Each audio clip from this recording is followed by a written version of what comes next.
Good morning, everybody. Thanks for joining me on this first day of spring. Wonderful day as we continue our journey through Proverbs. And today we're in Proverbs 22, which is another chapter devoted to how we should conduct ourselves in life. And yesterday we talked about being careful what we put into our heart to guard what comes out of our mouth. And we talked mostly about what we read and what we see and what we hear.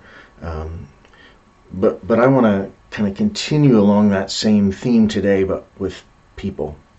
Verse 10 says, "Drive out the scoffer, and contention will go out.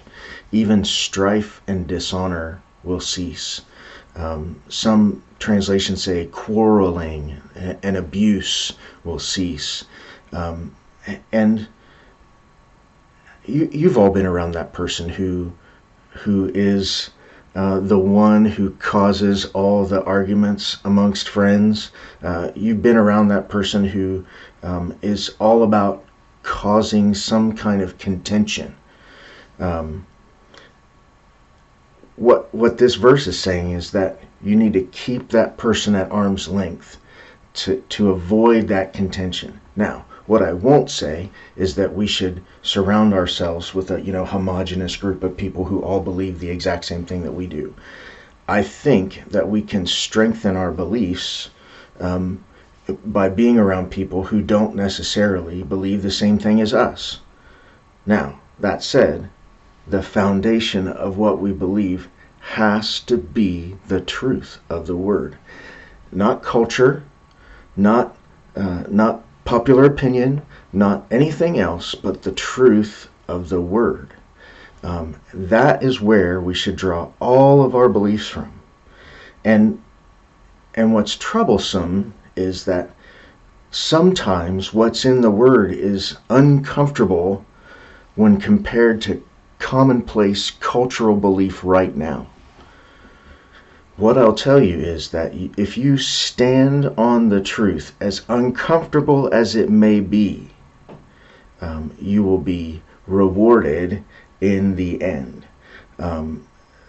Verse 12 says, "The eyes of the Lord preserve knowledge, but he overthrows the words of a treacherous man."